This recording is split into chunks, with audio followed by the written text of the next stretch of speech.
Halo, di video kali ini saya bakal review ke kalian PixelOS di Redmi 9. Akhir-akhir ini Redmi 9 udah jarang dapat custom ROM baru ya. Untuk PixelOS ini aja rilisnya pas Mei kemarin. Ini tergolong wajar sih, apalagi usia Redmi 9 ini udah nggak muda lagi. Oke, langsung aja kita bahas ROM-nya. Untuk UI masih sama aja sih dengan custom ROM base AOSP lainnya, dan PixelOS ini terlihat mirip banget ya dengan Pixel Experience. Tampilan home screen, quick setting dan lainnya masih sama aja.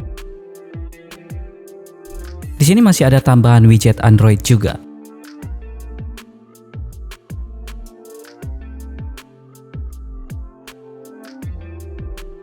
Nah, karena ini PixelOS, jadi ROM-nya nggak ada kustomisasi bawaannya. Ini juga sih yang bikin ROM-nya terasa lebih ringan dan smooth. Untuk base Android-nya sendiri pakai Android 14 dengan security patch di 5 April. Sedangkan untuk sistemnya udah kemakan sekitar 14 GB. Buat install beberapa aplikasi dan 2 game di varian 4/64 ini udah ngos-ngosan atau hampir penuh. Buat sekarang Redmi 9 ini kayaknya lebih cocok dijadiin HP buat sosmedan aja sih. Kalau ditanya ROM ini punya banyak fitur atau enggak, jawabannya enggak ya. Karena sama dengan yang udah saya bilang di awal tadi, kalau PixelOS ini memang minim kustomisasi. Di settingan tampilannya ini cuma ada tambahan colors aja. Terus di settingan wallpaper dan stylenya juga nggak ada bedanya dengan custom ROM base AOSP lainnya. Di sini kita masih bisa ganti bentuk jam di lock screen, ganti aksen warna dan wallpaper. Kameranya masih pakai bawaan dari ROM-nya ya, tapi bagusnya di sini udah support ultrawide dan makro kalau cuma buat foto. Tapi untuk video cuma bisa di lensa utama aja. Mungkin kalau nantinya kalian sekalian root bisa coba pasangin Leica Cam, atau kalau yang nggak root bisa pakein Gcam aja. Nah, hasil benchmark pakai Antutu 10 di ROM ini masih bisa nih dapat skor 233 ribuan atau lebih rendah sekitar 25.000 dari Project Elixir yang dulu udah pernah kita bahas. Buat dijajal main game menurut saya masih kurang ya. Masih bagusan main game di Project Elixir, Fusion OS atau Lineage OS. Di sini saya coba pakai akun baru buat push rank di Mobile Legends dan dropnya masih kerasa banget. Mau main di settingan rata kanan atau medium juga tetap nggak smooth. Mungkin bakal lebih mengganggu sih kalau push ranknya pakai akun lama atau akun besar. Untuk suhu menurut saya juga lumayan tinggi ya. Selama proses tes 1 match atau sekitar 13 menitan, suhu yang didapat ada di kisaran 39,8 sampai 40,5 derajat. Tapi untuk baterainya sih tergolong irit ya. Baterainya cuma berkurang 3% aja.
Buat main Genshin Impact juga masih sama ya.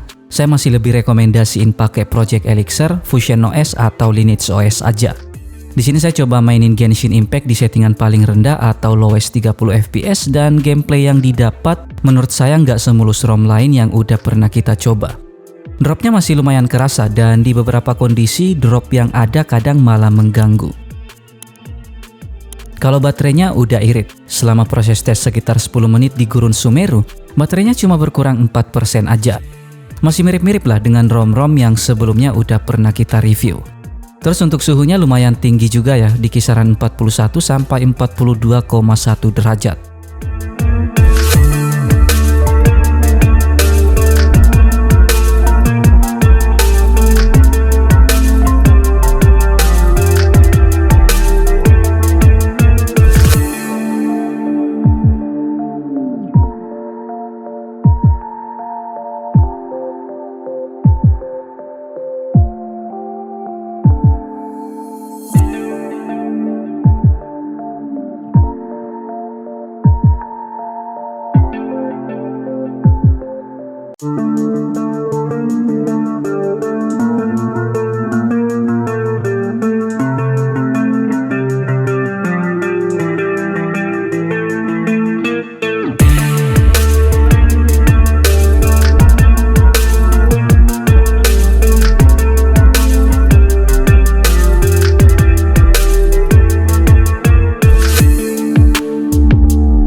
Pixel OS ini amannya memang cuma buat daily use aja sih atau buat kerjaan ringan.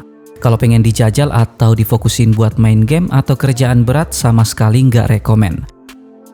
Ini mirip-mirip dengan experience yang didapat pas main game di MIUI. Tapi kelebihan ROM ini ada di baterainya sih yang menurut saya udah tergolong irit banget dan minim kustomisasi juga, jadi bikin ROM-nya jauh lebih ringan kalau cuma sekedar multitasking tanpa game.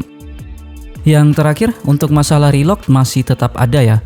Yang sedikit aman atau mendingan dari masalah reload menurut saya cuma Lineage OS, Project Elixir atau Fusion OS aja. Jadi itu dia Pixel OS di Redmi 9. Terima kasih sudah menonton video ini, tetap positif, rendah hati, dan sampai jumpa di video selanjutnya.